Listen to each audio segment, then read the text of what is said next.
ചോദ്യം number 151 Shri T V Rajesh. ബഹുമാനപ്പെട്ട മുഖ്യമന്ത്രി. സർ, 2020 സെപ്റ്റംബർ 9, നവംബർ 11 എന്നീ തീയതികളിൽ ബഹുമാനപ്പെട്ട കേന്ദ്ര വ്യോമയാന വകുപ്പ് മന്ത്രി നൽകിയ മറുപടിയിൽ സംസ്ഥാന സർക്കാരിൻ്റെ ആവശ്യം അംഗീകരിക്കാൻ കഴിയില്ല എന്നാണ് അറിയിച്ചത്. ഈ നിലപാട് പുനഃപരിശോധിക്കണമെന്നാവശ്യപ്പെട്ട് മറുപടിയും നൽകിയിട്ടുണ്ട്. സർ, വ്യോമയാന മേഖലയിലെ തന്ത്രപ്രധാന സ്ഥാപനമായ എയർ ഇന്ത്യയുടെ ഓഹരികളും കോടികൾ വിലമതിക്കുന്ന ആസ്തിയും സ്വകാര്യവൽക്കരിക്കാനുള്ള നീക്കങ്ങളാണ് കേന്ദ്ര സർക്കാർ നടത്തുന്നത്. തിരുവനന്തപുരം ഉൾപ്പെടെ രാജ്യത്തെ വിവിധ വിമാനത്താവളങ്ങൾ സ്വകാര്യ മേഖലയ്ക്ക് കൈമാറാനുള്ള നടപടികൾ കേന്ദ്രം ത്വരിതപ്പെടുത്തിയിരിക്കുകയാണ്. ഇപ്പോൾ തീരുമാനമായി കഴിഞ്ഞിട്ടുണ്ട്. ഈ ചോദ്യത്തിൻ്റെ ഉത്തരത്തിൻ്റെ ഭാഗമായിട്ടുള്ളതല്ല ഞാൻ പറയുന്നത്. തീരുമാനമായതായി പത്രവാർത്തയുണ്ട്. വിമാനത്താവളത്തിൻ്റെ നടത്തിപ്പ് സ്വകാര്യ ഏജൻസികൾക്ക് കൈമാറാനുള്ള നടപടിക്രമങ്ങളിൽ നിന്നും പിന്തിരിയണമെന്ന് ബഹുമാനപ്പെട്ട പ്രധാനമന്ത്രിയോടും ബഹുമാനപ്പെട്ട കേന്ദ്ര വ്യോമയാന വകുപ്പ് മന്ത്രിയോടും അഭ്യർത്ഥിച്ചിരുന്നു. തിരുവനന്തപുരം വിമാനത്താവളം സ്വകാര്യവൽക്കരിക്കാനുള്ള നീക്കം ചെറുക്കുന്നതിൻ്റെ ഭാഗമായി വിമാനത്താവളം ഏറ്റെടുക്കുന്നതിനുള്ള നിയമപരമായ ഇടപെടലുകൾ ഉൾപ്പെടെ സംസ്ഥാന സർക്കാർ സ്വീകരിച്ചിരുന്നു. കേന്ദ്രത്തിനും സംസ്ഥാന സർക്കാരിനും സ്വീകാര്യമായ വ്യവസ്ഥകളോടെ വിമാനത്താവള നടത്തിപ്പ് സംസ്ഥാന സർക്കാരിന് കൈമാറണമെന്നായിരുന്നു സംസ്ഥാനത്തിൻ്റെ നിലപാട്. സംസ്ഥാന സർക്കാർ കൈമാറിയ ഭൂമി വിലക്ക് തത്തുല്യമായ ഓഹരി തിരുവനന്തപുരം വിമാനത്താവള കമ്പനിയിൽ നിലനിർത്തി സ്വകാര്യവൽക്കരണം ചെറുക്കുന്നതിനാണ് സർക്കാർ ശ്രമിച്ചത്. ഇതിൻ്റെ ഭാഗമായി KSIDCയുടെ നേതൃത്വത്തിൽ തിരുവനന്തപുരം അന്താരാഷ്ട്ര വിമാനത്താവള ലിമിറ്റഡ് എന്ന ഒരു സ്പെഷ്യൽ പർപ്പസ് വെഹിക്കിൾ രൂപീകരിക്കുകയും മത്സരാധിഷ്ഠിത ലേലത്തിൽ പങ്കെടുക്കുകയും ചെയ്തു. കൂടാതെ തിരുവനന്തപുരം വിമാനത്താവളത്തിൻ്റെ നടത്തിപ്പിന് അദാനി ഗ്രൂപ്പ് ലേലത്തിൽ കോട്ട് ചെയ്ത തോക്ക് തന്നെ തിരുവനന്തപുരം അന്താരാഷ്ട്ര വിമാനത്താവള ലിമിറ്റഡ് ഏറ്റെടുക്കുന്നതിനുള്ള സന്നദ്ധത ചീഫ് സെക്രട്ടറി, കേന്ദ്ര വ്യോമയാന സെക്രട്ടറി അറിയിക്കുകയുണ്ടായി. എന്നാൽ ഇതിന്മേൽ തീരുമാനം കൈക്കൊണ്ടിട്ടതായി അറിയിപ്പൊന്നും ലഭിച്ചില്ല. മറിച്ച് വിമാനത്താവള നടത്തിപ്പ് അദാനിക്ക് കൈമാറുന്നതിനുള്ള നടപടികളാണ് കേന്ദ്ര വ്യോമയാന മന്ത്രാലയം സ്വീകരിച്ചത്. സർ, കണ്ണൂർ അന്താരാഷ്ട്ര വിമാനത്താവളത്തിൽ നിന്നും വിമാന കമ്പനികളായ Air India Express, Go Air, IndiGo, Air India എന്നിവ Abu Dhabi, Bahrain, Kuwait, Doha, Riyadh, Sharjah, Muscat, Dammam എന്നിവിടങ്ങളിലേക്ക് അന്താരാഷ്ട്ര വിമാന സർവീസുകളും തിരുവനന്തപുരം, കോഴിക്കോട്, മുംബൈ, ബാംഗ്ലൂർ, ഹൈദരാബാദ്, ചെന്നൈ, ഗോവ, കൊച്ചി, ഹുബ്ലി എന്നിവിടങ്ങളിലേക്ക് ആഭ്യന്തര വിമാന സർവീസുകളും ആരംഭിച്ചു. ഇതിൻ്റെ അടിസ്ഥാനത്തിൽ 10 മാസം കൊണ്ട് 1 മില്യൺ യാത്രക്കാർ എന്ന അപൂർവ നേട്ടവും നവംബർ 2020 2 മില്യൺ യാത്രക്കാർ എന്ന നേട്ടവും കൈവരിക്കാൻ കണ്ണൂർ അന്താരാഷ്ട്ര വിമാനത്താവളത്തിന് സാധിച്ചു. എയർപോർട്ടിൽ ആവശ്യമായ ഫുഡ് ആൻഡ് ബിവറേജസ് സ്റ്റോളുകളും എയർപോർട്ടിനുള്ളിലും പുറത്തും റീറ്റെയിൽ ഔട്ട്ലെറ്റുകളും പ്രവർത്തിച്ചു വരുന്നു. വിമാനത്താവളത്തിൻ്റെ 1ാം വാർഷികത്തിൽ ഡൊമസ്റ്റിക് സെക്യൂരിറ്റി ഹോൾഡ് ഏരിയയിലും ഇൻ്റർനാഷണൽ സെക്യൂരിറ്റി ഹോൾഡ് ഏരിയയിലും 2 കൊമേഴ്സ്യൽ ലോഞ്ചുകൾ ആരംഭിച്ചു. കൂടാതെ വൈഫൈ സംവിധാനം, ആർട്ട് ഗാലറി എന്നിവയും സ്ഥാപിച്ചു. ഡ്യൂട്ടി ഫ്രീ ഷോപ്പുകൾ ആരംഭിക്കാനുള്ള നടപടികൾ പൂർത്തിയായിട്ടുണ്ട്. 1200 സ്ക്വയർ മീറ്റർ വിസ്തീർണവും 12,000 മെട്രിക് ടൺ ചരക്ക് കൈകാര്യം ചെയ്യുന്നതിന് ശേഷിയുമുള്ള കാർഗോ കോംപ്ലക്സ് പ്രവർത്തന സജ്ജമായിട്ടുണ്ട്. കൂടാതെ 5800 സ്ക്വയർ മീറ്റർ വിസ്തീർണവും 55,000 മെട്രിക് ടൺ ചരക്ക് കൈകാര്യം ചെയ്യാനുള്ള ശേഷിയുമുള്ള മറ്റൊരു കാർഗോ കെട്ടിടത്തിൻ്റെ പണി ആരംഭിച്ചു. എഡ്പിൻ ബ്ലോക്കിൻ്റെ പ്രവൃത്തി ഉടൻ തന്നെ പൂർത്തിയാകുന്നതാണ്. എയർപോർട്ടിലെ 30 മുറികളുടെ ഡേ ഹോട്ടൽ മാർച്ച് അവസാനത്തോടുകൂടി തുറന്ന് പ്രവർത്തിക്കുമെന്ന് പ്രതീക്ഷിക്കുന്നു. Fly Dubai, Salam Air, Oman Air, Al Jazeera, Saudia Airlines, Gulf Air, Kuwait Airlines, Air Arabia, Etihad എന്നിവ വന്ദേ ഭാരത് മിഷൻ്റെ ഭാഗമായി സർവീസ് നടത്തുകയുണ്ടായി. ഈ കാലയളവിൽ വൈറ്റ് ബോഡി വിമാനങ്ങളും വിമാനത്താവളത്തിൽ നിന്നും സുഗമമായി സർവീസ് നടത്തി. റൺവേ 4000 മീറ്ററാക്കി ദീർഘിപ്പിക്കുന്നതിനുള്ള ഭരണാനുമതി നൽകിയിട്ടുണ്ട്. ഭൂമി ഏറ്റെടുക്കാനുള്ള സർവേ നടപടികൾ ആരംഭിച്ചു. ഇതുകൂടാതെ ഡിഫൻസ്, MRO എന്നിവയ്ക്ക് ആവശ്യമായ 108 ഏക്കർ ഭൂമി ഏറ്റെടുക്കുന്നതിനുള്ള ഭരണാനുമതിയും ലഭ്യമാക്കിയിട്ടുണ്ട്. ഇതോടൊപ്പം 5 star hotel, international exhibition come convention centre, shopping arcade, restaurant, sky shopping, bar restaurant, MRO എന്നിവയ്ക്കുള്ള ടെൻഡർ നടപടികളും പുരോഗമിച്ചു വരുന്നു. ശ്രീ TV രാജേഷ്. സർ, പൊതുമേഖലയിൽ നിന്നാൽ വിമാനത്താവളത്തിൻ്റെ വികസനം സാധ്യമാവുകയില്ല എന്ന ധാരണ പരത്താനാണ് തിരുവനന്തപുരത്ത് കോൺഗ്രസ് MP ശ്രീ ശശി തരൂറും അതുപോലെ തന്നെ ഒരു ഭാഗം മാധ്യമങ്ങളും ശ്രമിച്ചുകൊണ്ടിരിക്കുന്നത്. പൊതുമേഖലയിൽ നിലനിർത്തിക്കൊണ്ട് സിയാൽ മോഡൽ വളരെ ലാഭകരമായി നടത്തി കാണിക്കാൻ നമുക്ക് കഴിഞ്ഞിട്ടുണ്ട്. സർ, ഇപ്പോൾ അദാനിയുമായി ധാരണാപത്രത്തിൽ ഒപ്പുവെച്ചതായിട്ടുള്ള വാർത്തകൾ വന്നിട്ടുണ്ട്. ഈ സാഹചര്യത്തിൽ വിമാനത്താവളം പൊതുമേഖലയിൽ നിലനിർത്താൻ സർക്കാർ സ്വീകരിക്കുന്ന തുടർ നടപടികൾ എന്തൊക്കെയായിരിക്കും? സർ, ഈ നടപടിയെ ചോദ്യം ചെയ്തുകൊണ്ട് സുപ്രീം കോടതിയുടെ മുന്നിൽ സംസ്ഥാന സർക്കാരിൻ്റെ ഹർജി നിലനിൽക്കുകയാണ്. പക്ഷേ അതൊന്നും പരിഗണിക്കാതെ തന്നെ അദാനിക്ക് കൈമാറാനുള്ള നീക്കങ്ങൾ നടന്നുവെന്നാണ് ഇന്ന് പത്രവാർത്തകളിൽ കാണുന്നത്. അതിനോട് സർക്കാരിന് യോജിപ്പില്ല എന്ന് നേരത്തെ വ്യക്തമാക്കിയിട്ടുണ്ട്.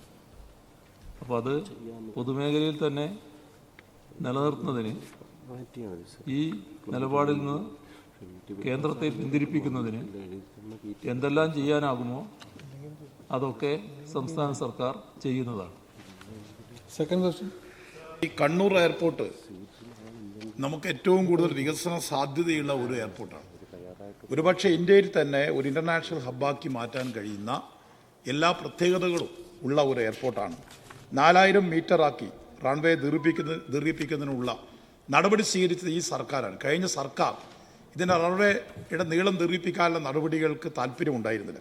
സർ, ഇത് യുദ്ധകാലാടിസ്ഥാനത്തിൽ പൂർത്തീകരിച്ചുകൊണ്ട് കണ്ണൂരിനെ ഇന്ത്യയിലെ ഏറ്റവും മികച്ച വിമാനത്താവളമാക്കി മാറ്റാനുള്ള സർക്കാരിൻ്റെ ലക്ഷ്യം എന്ന് നമുക്ക് പൂർത്തീകരിക്കാൻ കഴിയുമെന്ന് പറയാൻ പറ്റുമോ?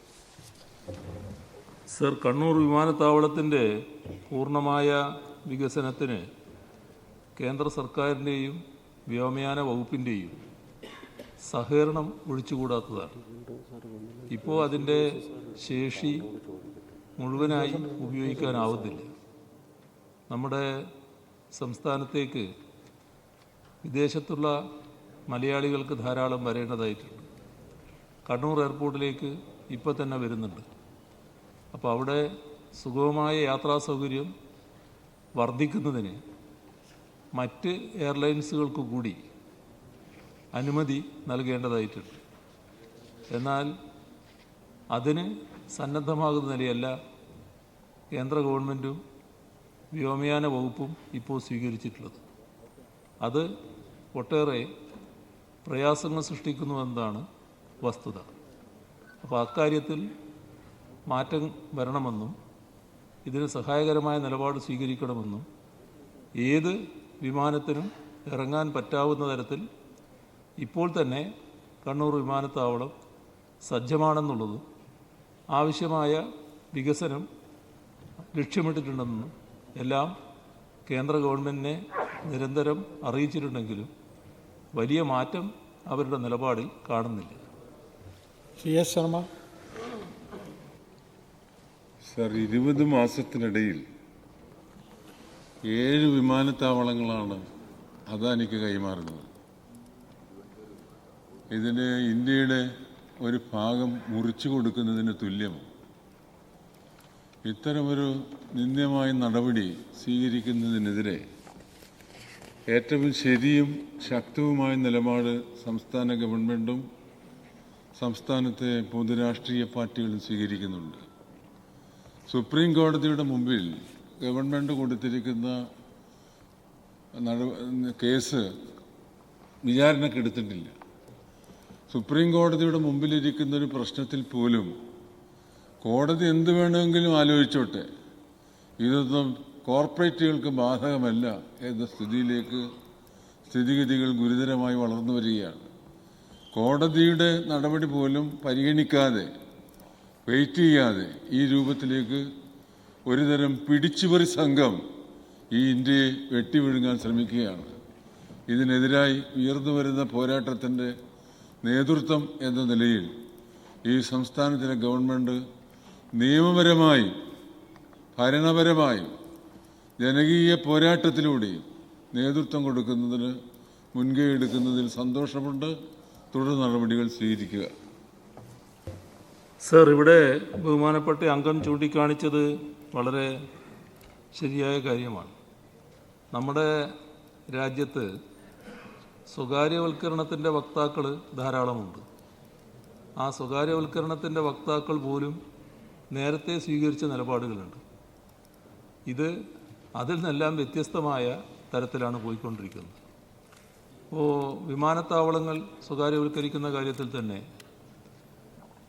ബോംബെ വിമാനത്താവളവും ഡൽഹി വിമാനത്താവളവും ഒന്നിച്ച് ഒരു കൂട്ടർ എടുക്കാൻ വേണ്ടി തയ്യാറായപ്പോൾ അങ്ങനെ കൊടുക്കാൻ പാടില്ല, അതൊരു മൊണോപ്പൊളി സൃഷ്ടിക്കും, അതുകൊണ്ട് ഓരോരുത്തർക്കായി കൊടുക്കാം എന്ന നിലപാടാണ് അന്ന് കേന്ദ്ര ഗവൺമെൻറ് സ്വീകരിച്ചത്. സ്വകാര്യവൽക്കരണത്തിൻ്റെ ഭാഗമായി തന്നെ നിലപാട് സ്വീകരിക്കുമ്പോഴും മൊണോപ്പൊളി പാടില്ല എന്നൊരു നിലപാട് അന്ന് കേന്ദ്ര ഗവൺമെൻറ് സ്വീകരിച്ചു. ഇന്നിപ്പോൾ ഇവിടെ പരാമർശിച്ചതുപോലെ 7 വിമാനത്താവളങ്ങൾ ഇതേവരെ വിമാനത്താവളം നടത്തി യാതൊരു പരിചയവുമില്ലാത്ത ഒരു കൂട്ടർക്ക് ഏൽപ്പിച്ചു കൊടുക്കുകയാണ്. അപ്പോൾ ഈ രംഗത്ത് ഒരു പ്രത്യേക കുത്തകയെ തങ്ങളുടെ താല്പര്യമനുസരിച്ച് സൃഷ്ടിക്കുക എന്ന നിലപാടാണ് കേന്ദ്ര ഗവൺമെൻറ്റിനുള്ളത്. ഇവിടെ നമ്മുടെ സംസ്ഥാനത്ത് തിരുവനന്തപുരം വിമാനത്താവളത്തിൻ്റെ വികസനത്തിനല്ല ഈ കൈമാറ്റം ഇടയാക്കുക. ഒരു സംശയമില്ല, ഇന്നുള്ളതിൽ നിന്നും 1 ഇഞ്ച് മുന്നോട്ട് പോകാൻ ഈ സ്വകാര്യവൽക്കരണം കൊണ്ട് കഴിയില്ല എന്നുള്ളത് ഉറപ്പാണ്.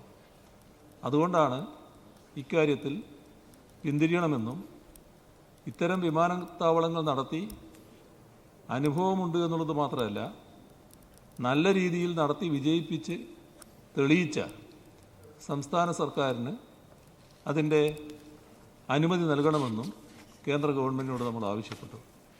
പക്ഷേ ഈയൊരു വ്യഗ്രത കൊണ്ട് ഒരു തരത്തിലും തങ്ങളെടുത്ത നിലപാടിൽ നിന്ന് പിന്തിരിയില്ല എന്ന സമീപനം കൊണ്ടാണ് ഇങ്ങനൊരു അവസ്ഥ വന്നത്.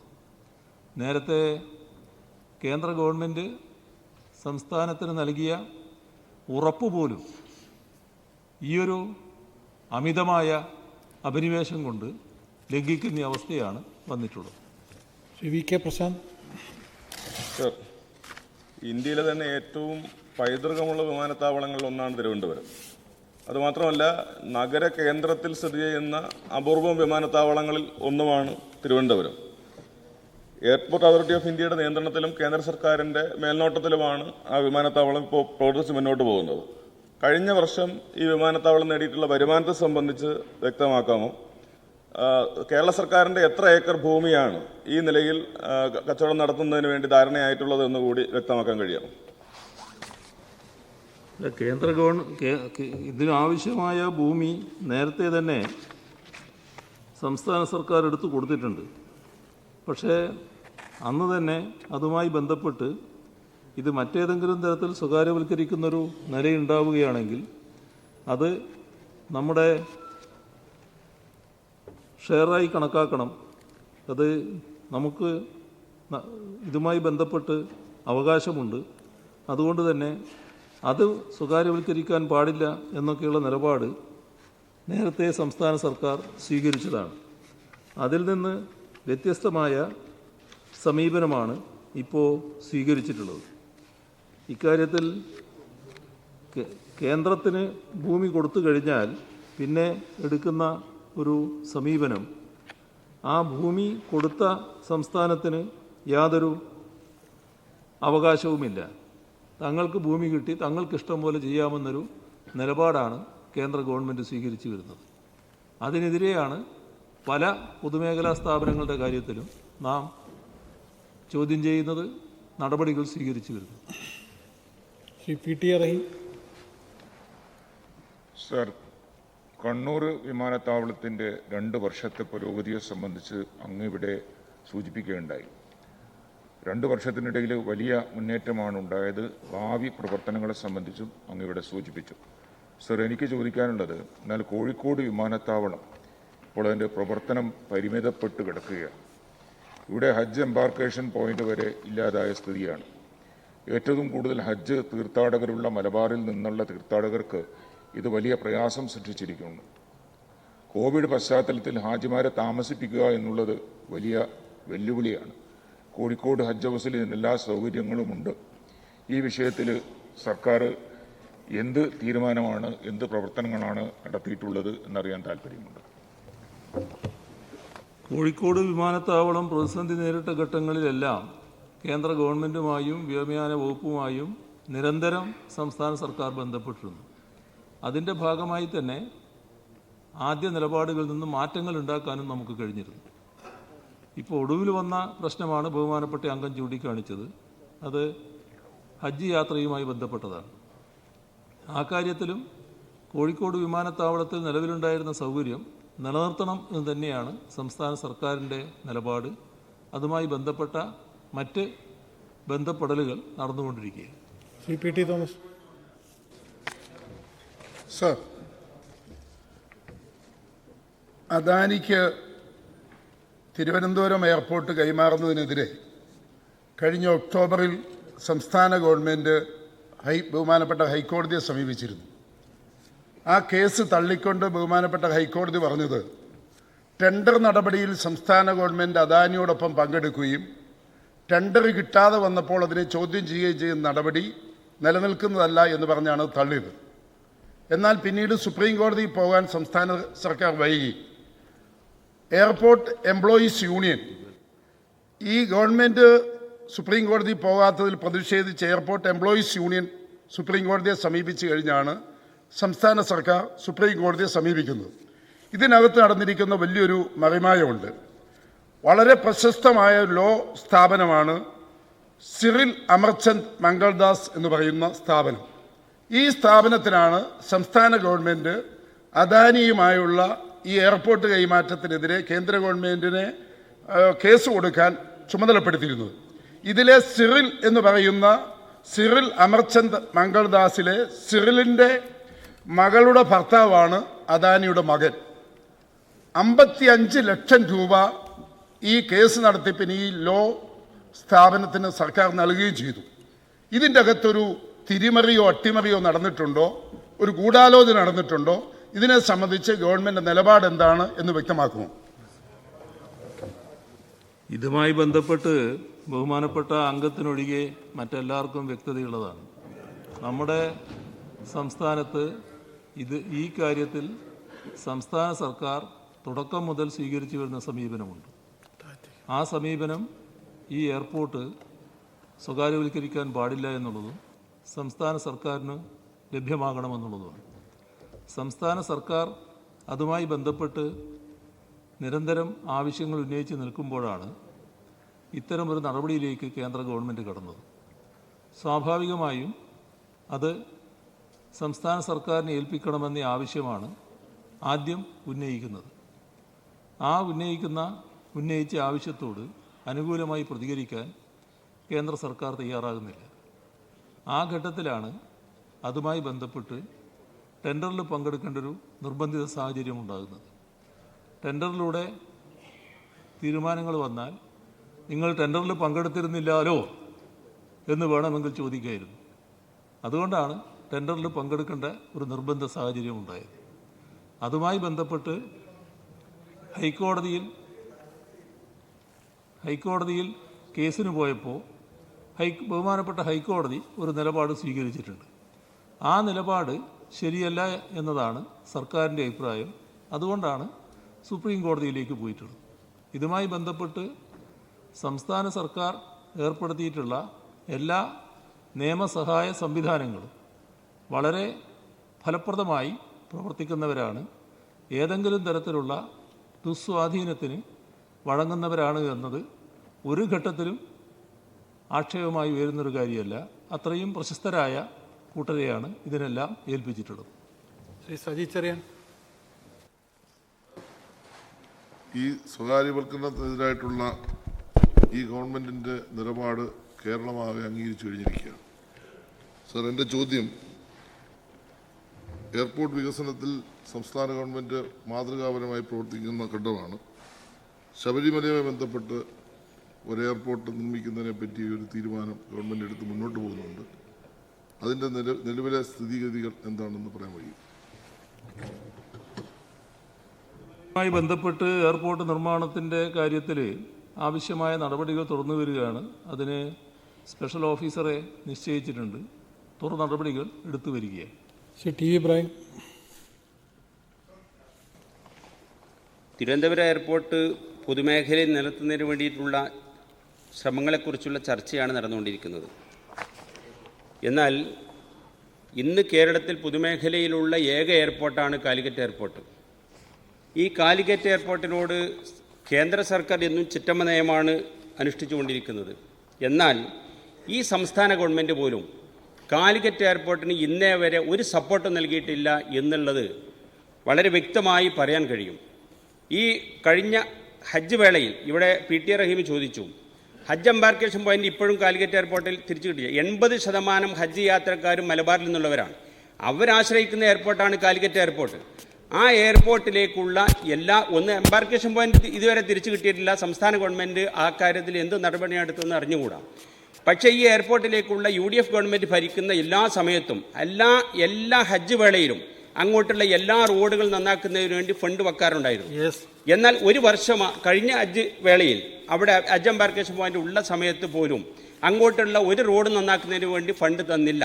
ഗവൺമെൻറ്റിന് ഞങ്ങൾ 18 MLA മാർ, മലബാറിലുള്ള 18 MLA മാർ ഒപ്പിട്ടിട്ട് ലെറ്റർ മുഖ്യമന്ത്രിക്കും ധനകാര്യമന്ത്രിക്കും പൊതുമരാമത്ത് മന്ത്രിക്കും കൊടുത്തു. ഇന്ന് ഏറ്റവും അവസാനം ഈ കാലിക്കറ്റ് എയർപോർട്ടിലേക്ക് പോകുന്ന NH-ൽ നിന്ന് കൊളത്തൂരിൽ നിന്ന് കാലിക്കറ്റ് എയർപോർട്ടിലേക്കുള്ള ദൂരം ആ ഭാഗം തന്നെ റോഡ് നന്നാക്കുന്നതിന് വേണ്ടി 7 കോടി രൂപയുടെ എസ്റ്റിമേറ്റ് PWD എഞ്ചിനീയറിംഗ് വിഭാഗം സമർപ്പിച്ചിട്ട് അതിനുപോലും അനുമതി കിട്ടിയിട്ടില്ല. എന്ത് സപ്പോർട്ടാണ് ഈ പിണറായി ഗവൺമെൻറ് വന്നതിന് ശേഷം കാലിക്കറ്റ് എയർപോർട്ടിന് നൽകിയത് എന്നൊന്ന് മുഖ്യമന്ത്രിക്ക് വ്യക്തമാക്കാമോ? സർ, കാലിക്കറ്റ് എയർപോർട്ടിനെ ഇത്തരമൊരു ദുർഗതിയിലാക്കിയതിൻ്റെ കുറ്റബോധം കൊണ്ട് പറയുന്ന കാര്യങ്ങളാണിത്.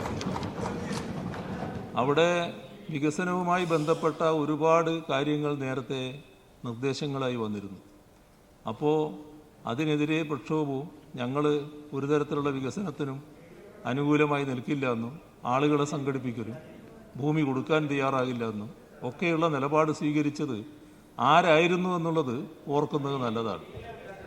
ഈ സർക്കാർ അധികാരത്തിൽ വന്നതിന് ശേഷം ആ എയർപോർട്ടിൻ്റെ വികസനവുമായി ബന്ധപ്പെട്ട് കാര്യങ്ങൾ ചർച്ച ചെയ്യുന്നതിന് ഈ നിലപാട് സ്വീകരിച്ചവരെ അടക്കം അത്തരം നിലപാടുകളൊക്കെ മാറിയില്ലല്ലോ ഈ ഗവൺമെൻറ് വന്നപ്പോൾ. പല അനുഭവവും നമുക്കുണ്ടല്ലോ. അതിൻ്റെ അടിസ്ഥാനത്തിൽ അവരുമായിട്ടടക്കം ചർച്ച ചെയ്ത് ഈ എയർപോർട്ടിൻ്റെ വികസനം ഉറപ്പുവരുത്തുന്നതിനാണ് ഇവിടുന്ന് ബഹുമാനപ്പെട്ട അന്നത്തെ തദ്ദേശ സ്വയംഭരണ വകുപ്പ് മന്ത്രി അദ്ദേഹത്തെ അടക്കം ചുമതലപ്പെടുത്തിക്കൊണ്ട് കാര്യങ്ങൾ ചർച്ച ചെയ്യുന്ന നിലയുണ്ടായി. ഒരുപാട് ചർച്ചകൾ അതിൻ്റെ ഭാഗമായി നടന്നു. അങ്ങനെയൊക്കെ ആ എയർപോർട്ട് വികസിപ്പിക്കുന്നതിനുള്ള നടപടികൾ തുറന്നു വരുന്നതിൻ്റെ ഘട്ടത്തിലാണ് ഇത്തരമൊരു നിർഭാഗ്യകരമായ ഒരു നിലയിലേക്ക് കാര്യങ്ങൾ അട്ടിമറിഞ്ഞത്. ഇപ്പോൾ അതിൻ്റെ ഇന്നത്തെ സാഹചര്യത്തിൽ ഏതൊക്കെ തരത്തിൽ ആ എയർപോർട്ടിനെ ഫലപ്രദമായി അവിടെ നിലനിർത്താൻ കഴിയും എന്നത് തന്നെയാണ് സംസ്ഥാന സർക്കാർ ആലോചിച്ചു വരുന്നത്. ഇവിടെ ഹജ്ജ് യാത്രക്കാർക്കുണ്ടാകുന്ന അസൗകര്യം, ഇവിടെ കേന്ദ്രമില്ലാതിരുന്നാൽ ഉണ്ടാകുന്ന വിഷമങ്ങൾ, ഇതൊക്കെ പരിഗണിച്ചുകൊണ്ട് തന്നെയുള്ള ഇടപെടലുകളാണ് സംസ്ഥാന സർക്കാർ നടത്തുന്നത്. Shri K V Abdul Khader.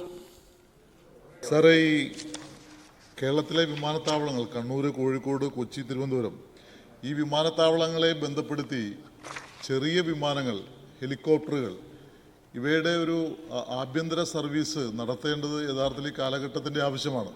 കാരണം വാഹനപ്പെരുപ്പവും സമയമൊക്കെ വർദ്ധിച്ചുകൊണ്ടിരിക്കുന്നത് കൊണ്ട് ഈ സർവീസുകൾ യഥാർത്ഥത്തിൽ ലാഭകരമാക്കാനും കഴിയും എന്നാണ് എനിക്ക് തോന്നുന്നത്. സാർ, സർക്കാർ ഇത്തരത്തിലുള്ള ചർച്ചകൾ മുന്നോട്ട് കൊണ്ടുപോകുന്നുണ്ടോ? ചെറിയ വിമാനങ്ങളും അതേപോലെ തന്നെ ഹെലികോപ്റ്റർ സർവീസും നടത്തുന്നതിന് സംസ്ഥാന ഗവൺമെൻറ് മുൻകൈ എടുക്കുമോ? സർ, ഇതൊക്കെ യാത്രയുടെ ഭാഗമായി വരുന്ന വിവിധ ആശയങ്ങളാണ്. പക്ഷേ നമ്മുടെ അനുഭവത്തിൽ ഈ പറയുന്ന തരത്തിലുള്ള ചില സർവീസുകൾ ഉണ്ടായിട്ടുണ്ട്. ഇപ്പോൾ കണ്ണൂർ വിമാനത്താവളം വന്നപ്പോൾ തിരുവനന്തപുരത്തു നിന്ന് കൊച്ചിയിലേക്കും കൊച്ചിയിൽ നിന്ന് കണ്ണൂരിലേക്കും വിമാനം ഓടിക്കാൻ അവർ തയ്യാറായിരുന്നു. പക്ഷേ ഇപ്പോൾ മൊത്തത്തിൽ വന്ന ഒരു സ്തംഭനാവസ്ഥയുടെ ഫലമായി ആകെ കാര്യങ്ങൾ അട്ടിമറിഞ്ഞിരിക്കുകയാണ്. ഇനി പുതിയതായി എന്തൊക്കെ ചെയ്യാൻ കഴിയുമെന്നുള്ളത് ആലോചിക്കേണ്ടതാണ്. ആ ഘട്ടത്തിൽ ഇത്തരം ആശയങ്ങളും നമുക്ക് ഗുണകരമാവും. ശ്രീ തിരുവഞ്ചൂർ രാധാകൃഷ്ണൻ. സർ, അദാനിക്ക് തിരുവനന്തപുരം എയർപോർട്ട് കൊടുക്കുന്നതിന് വേണ്ടിയുള്ള എഗ്രിമെൻ്റ് ഇന്നലെ വെച്ചു എന്നാണ് മാധ്യമങ്ങളിൽ കണ്ടത്. സാർ, ഇത് തടയണമെന്നാവശ്യപ്പെട്ടുകൊണ്ട് നമ്മൾ സുപ്രീം കോടതിയിൽ കേസ് കൊടുത്തിട്ടുണ്ട്. സാർ, ഇവിടെ സുപ്രീം കോടതിയുടെ ഒരു ഇൻ്റർലൊക്കേറ്ററി ഓർഡറിന് വേണ്ടി നമ്മൾ ശ്രമിച്ചിട്ടുണ്ടോ? അങ്ങനെ കൊടുത്തത് ശരിയല്ല എന്നെന്തുകൊണ്ട് നമ്മൾ സുപ്രീം കോടതിയെ ബോധ്യപ്പെടുത്താൻ ശ്രമിച്ചില്ല? അതിനുവേണ്ടി നമ്മുടെ സംസ്ഥാനത്തെ ഗവൺമെൻറ് ഈ എടുത്ത നടപടികൾ ഭാഗികമായി പോയി എന്നുള്ള ധാരണ നമ്മുടെ സമൂഹത്തിന് മൊത്തത്തിലുണ്ട്. ഇത് നമ്മൾ കൂടി ചേർന്ന് കണ്ണടച്ചു കൊടുത്തു എന്നുള്ള രൂപത്തിലാണ് ഈ സമൂഹത്തിലെ ഒരു പൊതുചർച്ച നടക്കുന്നത്. എന്തുകൊണ്ടാണ് സുപ്രീം കോടതിയിലെ കേസിൻ്റെ തീർപ്പ് വരുന്നത് വരെ ഈ എഗ്രിമെൻ്റ് വെക്കുന്നത് മാറ്റിവെക്കണം എന്ന് നമ്മൾ ആവശ്യപ്പെടാത്തത്, അതിനുവേണ്ടി ശ്രമം നടത്താത്തത്? സർ, സാധാരണ നിലക്ക് ഹൈക്കോടതിയുമായി ബന്ധപ്പെട്ട ഒരു കേസ്, ഹൈക്കോടതി ഒരു വിധി പുറപ്പെടുവിച്ചു കഴിഞ്ഞാൽ ആ വിധിക്കെതിരെയുള്ള നിലപാടുമായാണ് സർക്കാർ സുപ്രീം കോടതിയെ സമീപിക്കുന്നത്. സുപ്രീം കോടതി അത് സ്വീകരിച്ച് അത് കേൾക്കാൻ വേണ്ടി വെച്ചിരിക്കുകയാണ്. അപ്പോൾ ആ കാര്യത്തിൽ തീരുമാനം വന്നതിന് ശേഷമേ സാധാരണ നിലക്ക് ഏതൊരു ഗവൺമെൻറ്റും തുടർ നടപടികളിലേക്ക് കടക്കുകയുള്ളൂ. ഇവിടെ അത്തരമൊരു നടപടി സ്വീകരിക്കാതെ തങ്ങൾക്ക് ഉള്ള അമിതമായ താൽപ്പര്യത്തിൻ്റെ ഭാഗമായി കേന്ദ്ര ഗവൺമെൻറ് തെറ്റായ നിലപാടിലൂടെ ഈ സ്വകാര്യവൽക്കരണത്തിന് നടപടി സ്വീകരിക്കുകയാണ് ചെയ്തിട്ടുള്ളത്. സ്റ്റേറ്റ് മൂവ് ചെയ്യേണ്ടത് എപ്പോഴാണ്? സ്റ്റേറ്റ് മൂവ് ചെയ്യേണ്ട ഒരു കാര്യം വരുന്നില്ലല്ലോ. ഇവിടെ ഈ സംസ്ഥാന ഗവൺമെൻറ് അപ്പീൽ കൊടുത്തു കഴിഞ്ഞു. സാധാരണ മര്യാദയുള്ളൊരു ഗവൺമെൻറ് ആണെങ്കിൽ ആ കേസിൻ്റെ ഭാഗമായി വിധി വന്നാൽ മാത്രമേ നടപടികളിലേക്ക് കടക്കൂ. നിങ്ങൾ പരോക്ഷമായി കേന്ദ്ര ഗവൺമെൻറ് നിലപാടിനെ ന്യായീകരിക്കാനാണ് നോക്കുന്നത്. എന്താണ് അതിൻ്റെ ആവശ്യം? കേന്ദ്ര ഗവൺമെന്റിനെ ന്യായീകരിക്കേണ്ട ആൾ നിങ്ങളുടെ കൂട്ടത്തിലുണ്ട്. ആ ഉത്തരവാദിത്വം എന്തിനാണ് തിരുവഞ്ചൂരും മറ്റുള്ളവർ ഏറ്റെടുക്കുന്നത്? ഇവിടെ ശശി തരൂരിനെ പോലുള്ളവരുണ്ടല്ലോ അത് ഏറ്റെടുക്കാൻ വേണ്ടി. ഇതേവരെ നിങ്ങളാരും അത് ഏറ്റെടുത്തിട്ടില്ലല്ലോ. എന്തിനാണ് നിങ്ങളത് ഏറ്റെടുക്കാൻ പോകുന്നത്? കേന്ദ്ര ഗവൺമെന്റ് ന്യായീകരിക്കാൻ. കേന്ദ്ര ഗവൺമെന്റ് തെറ്റായ നിലപാട് സ്വീകരിച്ചാൽ ആ തെറ്റായ നിലപാടിനെ വിമർശിക്കാനല്ലേ തയ്യാറാകേണ്ടത്? അതല്ലേ നമ്മുടെ ആവശ്യം. അപ്പം ഞങ്ങൾ സംസ്ഥാന സർക്കാർ തികഞ്ഞ ഉദ്ദേശശുദ്ധിയോടെയാണ് കാര്യങ്ങൾ ചെയ്തത്. അതിൽ നിന്ന് വ്യത്യസ്തമായ നിലപാട് കേന്ദ്ര ഗവൺമെൻറ്റാണ് സ്വീകരിച്ചത്. P C George. മുഖ്യമന്ത്രി മറുപടി ഈ ചോദ്യത്തിന് കേൾക്കുമ്പോൾ ഇവിടുത്തെ ഒരു പ്രശ്നം എന്താ സാർ? ഇതൊരു വിമാനത്താവളത്തിൻ്റെ മാത്രം പ്രശ്നമല്ലല്ലോ. സംസ്ഥാന ഗവൺമെൻറ്റിന് ഒരവകാശവും ഇല്ല. കേന്ദ്ര ഗവൺമെൻറ് സൗകര്യമുള്ള പോലെ പ്രവർത്തിക്കും. ഇത് കേന്ദ്രവും സംസ്ഥാനങ്ങളും തമ്മിലുള്ള ഒരു പ്രശ്നം സാർ. ഇതിങ്ങനെ വിടാൻ പറ്റുന്നതാണോ? ഇതൊരു മാതൃകയായി ഉദാഹരണമായി സൂചിപ്പിച്ചുകൊണ്ട് ഇന്ത്യയിലെ മറ്റ് സംസ്ഥാനങ്ങളും ആയി ആലോചിച്ച് കേന്ദ്ര സംസ്ഥാന ബന്ധങ്ങളിൽ ഒരു പൊളിച്ചെഴുത്ത് ആവശ്യമാണ് എന്ന വസ്തുത ഈ രാജ്യത്ത് ബോധ്യപ്പെടുത്തിക്കൊണ്ട് കേന്ദ്ര ഗവൺമെൻറ്റിനെതിരെ ശക്തമായ നിലപാട് സ്വീകരിക്കാൻ അതിന് നേതൃത്വം കൊടുക്കാനുള്ള അവസരമാണ് സാർ കേരളത്തിലെ മുഖ്യമന്ത്രി ഇപ്പോൾ കിട്ടിയിരിക്കുന്നത്. ആ നേതൃത്വപരമായ കഴിവുകൾ വിനിയോഗിക്കാൻ കേരളത്തിലെ മുഖ്യമന്ത്രി ശ്രീ പിണറായി വിജയൻ തയ്യാറാകുമോ? സർ, ഇത് ഫെഡറൽ തത്വങ്ങൾക്കെതിരായിട്ടുള്ളൊരു നിലപാടാണ് തുടർച്ചയായിട്ട് സ്വീകരിച്ചുകൊണ്ടിരിക്കുന്നത്. സംസ്ഥാനത്തിൻ്റെ പൊതുവായ ആവശ്യം അംഗീകരിക്കാൻ തയ്യാറാകാത്തുള്ള ഒരു നിരുത്തരവാദപരമായ സമീപനവും കേന്ദ്ര ഗവൺമെൻറ് ഭാഗത്ത് ഇക്കാര്യത്തിലുണ്ടായിരിക്കുകയാണ്. ഈ കാര്യത്തിൽ ബഹുമാനപ്പെട്ട അംഗം ഉന്നയിച്ചതടക്കമുള്ള എല്ലാ കാര്യങ്ങളും സർക്കാർ പരിശോധിക്കാൻ സന്നദ്ധമാണ്.